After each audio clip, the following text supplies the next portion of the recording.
मराठ्यांच्या आरक्षणाचा विषय आता कायमचा मार्गी निघाला पाहिजे, यासाठी ताकदीनं सगळ्यांनी अंतर पाहिजे. एकाही मराठ्यानं 25 जानेवारीला घरी राहू.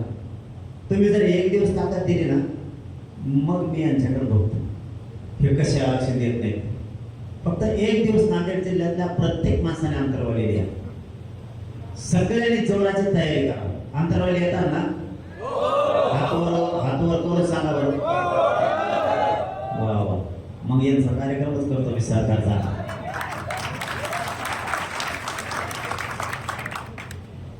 फक्त पुन्हा एकदा सांगतो, कोणी कोणाची वाट बघू नका. प्रत्येकानं आपलं गाव जमा करायचं आणि गावात बैठक घ्यायची आणि पूर्ण गावाला माता मावल्यासह सांगायचं सगळं गावची गाव अंतरवालीला 25 जानेवारीला जायचं. हे प्रत्येकानं आपण आपल्या गावात सांगा. जे वाहन असेल ते वाहन घ्या. तुमच्या सोबत कोण येणार आहे त्याची सुद्धा वाट बघू नका. कोणी गाडी देणार आहे का याची पण वाट बघू नका. आपल्या गावातले जे सगळे वाहन असतील, मोटरसायकल, ट्रॅक्टर, टेम्पो, ट्रॅक्टर, ट्राल्या, सगळं द्यायचं. कसलाच विचार आपण करायचा नाही. आपल्याच गावात वर्गणी करायची, आपल्याच गावातल्या वाहन, आपल्याच गावातल्या वाहनांना भाडं द्यायचं आणि यायचं. कोणाला हात पसरायची गरज नाही. पुन्हा पुन्हा गाड्या द्यायच्या म्हणलं की दुकानदाराचं दुकान चालू होतं. त्या मोर्चातून सुद्धा पैसे काढायचे लोक आहेत. त्याच्यामुळे हे दुकानदार सगळे राज्यातले सध्या बंद झालेले. त्यामुळे जेवढे वाहन आहेत आपल्या गावात तेवढ्याच वाहनाचा पैसा गोळा करायचा आणि त्याला डिझेल टाकायचं आणि अंतरवाली द्यायची. आपण आपल्या मोटरसायकलला किक मारायची आणि अंतरवाली निघायचं. कुणाचीही वाट बघायची नाही. कारण आरक्षण आता अंतिम टप्प्यात 2.25 कोटी मराठी आरक्षणात दिले जातात. आपण थोडं राहिला विषय गॅजेट लागू करायचे आणि सगळ्या सोयीची अंमलबजावणी करायची. यासाठी सरकार जे सांगलं पाहिजे आपल्या लेकराच्या न्यायासाठी समजून घ्या. रोज 5 का महिना मुलं अंतरवाली देतात. रोज कुणी आरक्षणाच्या जीवावर नोकरीला लागलं म्हणून सांगताय, कुणाचं ऍडमिशन झालं म्हणून सांगताय. ज्यांचे प्रमाणपत्र निघाले त्यांचे फीस मध्ये तरी फायदे झाले, नोकरीत तरी झाले. कुणाचे 10,000 वाचलेत, कुणाचे 2 लाख वाचलेत, कुणाचे 5 लाख वाचलेत ऍडमिशन मध्ये. नसता या आरक्षणामुळे आपले एवढे हाल चालले होते. आपला नोकरी लागलेल्या माणसाची बढती होत नाही. दुसरं आपल्याला नोकऱ्या मिळत नाही. तिसरं आपल्याला केंद्रीय कॉलेज मिळत नाही. चौथं की आपल्याला उच्च शिक्षणाचा सुद्धा फायदा आहे. आणि फीस भरण्याची ताकद आता गरीब मराठ्यात राहिलेली नाही. म्हणून आरक्षण हे अत्यंत गरजेचं. तुम्हाला वेळोवेळी मी आरक्षणाचा विषय समजून सांगितलेला आहे. त्यामुळे घराघरातल्या मराठ्यांच्या आरक्षण हा विषय आता पाठ झाला आहे. आणि सरकारचा सुद्धा, कारण पूर्वी पण तेच सरकार होतं, आता पण तेच आहे. फक्त पहिल्यांदा कोल्हापुरीकृत होते. देवेंद्र फडणवीस साहेब पहिल्यांदा म्हणायचे एकनाथ शिंदे साहेब मुख्यमंत्री आहेत, मी त्यांना अडथळा आणत नाही असं म्हणायचे. पण काम होत नव्हतं. आता तुम्ही अडथळा आणत नाहीत ना, आता मुख्यमंत्रीच तुम्ही. आता आम्हाला ठेवायला अडथळा कोण? आता लढायला खरी मजा आहे. कारण मैदानात जसा तसा पैलवान लागत होतो मैदानात मध्ये. आता मराठ्यांना किती येड्यात काढते, मराठ्यांची किती फसवणूक करते, मराठ्यांविषयी किती आकस आहे का नाही, मराठ्यांविषयी त्याला द्वेष आहे का नाही. आता या 25 जानेवारीच्या लढाईत करणार. त्यांना जर मराठ्याचा द्वेष नसत, त्यांना जर मराठ्याचे लेकर मोठे वाटत असतील तर 25 जानेवारीला मराठ्यांच्या आरक्षणाचा प्रश्न ते तातडीने मागे काढतील.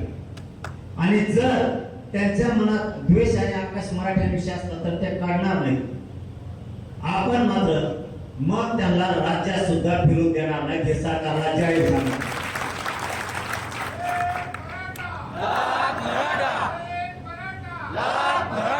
तुम्हाला तुम्हाला फक्त विनंती आहे, आपल्या जातीच्या लेकरासाठी एक दिवस सगळ्यांनी काम सोडून 25 जानेवारीला अंतरवाली लिहा. सरकारला गुडघ्यावर टेकायची ताकद फक्त मराठ्यात. एवढ्या वेळेस 25 जानेवारीला प्रचंड ताकद लावा. आणि मला तुमच्या नांदेड जिल्ह्याच्या ताकदीचा अंदाज आलाय, कारण काल सगळं शक्यतो दौरे रद्द करण्याची वेळ आली होती. रात्री 2 वाजेपर्यंत कोणाला माहित नव्हतं मी येणार आहे का नाही नांदेड. पण ज्यावेळेस पाठण 4 वाजता सांगितलं का आम्ही येणार आहे, त्यामुळे आम्ही इकडं निघालो.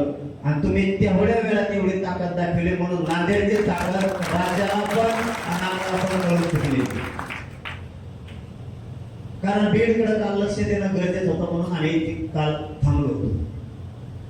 कारण बीडच्या संतोष भैयाच्या हत्येवरती आणि त्या कुटुंबाला न्याय देण्यासाठी सगळ्यात जास्त आपलं लक्ष तिकडे आहे. आणि आपण तो लढाई त्यांना पूर्ण न्याय मिळेपर्यंत बंदही करणार नाही, तर त्या कुटुंबाला न्याय देण्याचा शब्द मराठा समाजाने राज्यातल्या त्यांना दिलेला आहे. आपल्याला त्यांना न्याय द्यायचा. तुम्ही एका दिवसात एवढी मोठी बैठकीची तयारी केली. आता फक्त जाता जाता तुम्हाला हात जोडून सांगतो, गावला गाव पिंजून काढायची जबाबदारी तुमच्या खांद्यावर.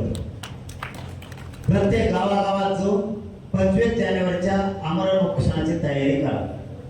ज्याला बसायचं उपोषणाला त्याला अंतराळीतच बसा. जबरदस्ती कोणावर नाही. तुम्हाला वाटलं माझ्या समाजासाठी मला योगदान द्यायचंय, मी उपोषणाला बसणार आहे, कारण तुम्ही सुद्धा या सामूहिक आमरण उपोषणाच्या लढाईचे साक्षीदार होणार आहे. काही होत नाही. आपले पोरं काही म्हणतात मला भूक लागली, उपोषण सांगू नका, मग काही सांगा. आता दुसरं काय सांगू तुला. तरी पण आपण जबरदस्ती कोणावर केलेली नाही, बंधन सुद्धा नाही. ज्यांना कुणाला बसायचंय त्याने अंतरवालीत एका जागेवरती सामूहिक आपल्याला अंतरवालीत उपोषण करायचं. राज्यात कुठेही करायचं नाही. सगळी शक्ती एका जागी. आणि ज्यांना उपोषण करायचं नाही त्यांच्यासाठी दुसरा मार्ग आहे. त्यांनी तिथे येऊन नुसते बसलेली तरी सरकारवर दबाव येणार. मात्र येताना तुमचं साहित्य घेऊन या. वधाड्या गाधाड्या पांघराच्या खायचं प्यायचं सरपण. मुंबईला गेलो तसं येताना सगळं जमा घेऊन यायचं. आरक्षण मिळूस तर अंतरवाडीतून उठायचंच नाही. एवढ्या वेळेस आपल्याला प्रचंड ताकद आणि जोर या आंदोलनावर लावायचं. तुम्ही उपोषणाला बसले तरी चांगलं, नसता तिथे येऊन बसले तरी चांगलं. आणि तिसरा मार्ग, एक दिवस मात्र सगळे, मग तुम्ही आशीर्वाद आणि आम्हाला पाठबळ पाठिंबा देऊन जरी वापस आले तरी चालतंय, पण 25 जानेवारी मात्र मराठी गैरहजर राहू नका. ही मात्र तुम्हाला बाकीचं पण मी बघतो, मी खंडे, मी एकटा बसतो तरी चालतंय. तुमचे साथ, तुमचा पाठबळ आणि आशीर्वाद कायमस्वरूपी राज्याचा आहेच आणि राहणार पण. त्याबद्दल काय दुमत नाही. फक्त 25 तारखेला मात्र जानेवारीचं ताकद लावा. कामाला मात्र आत्तापासून लागा. आणि तुमच्या खांद्यावर पुऱ्या जिल्ह्याची जबाबदारी आहे.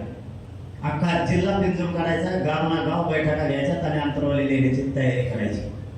आता पुढे आणखी माळेगाव जायचंय आणि आपल्या एका बांधवानं आत्महत्या केलेली मध्ये 1 किलोमीटर गावावरती मध्ये, त्यांनाही भेट द्यायची. त्यामुळं जास्तीचा वेळ यावेळेस नाही, परंतु अंतरवालीला मात्र हात जोडून सांगतो, एकही माता मावल्याने मराठा माणूस गैरहजर राहू नका. 25 जानेवारीला अंतरवालीला एवढीच विनंती करतो. लोकशाही मराठी ऐका, पहा, जागरूक रहा.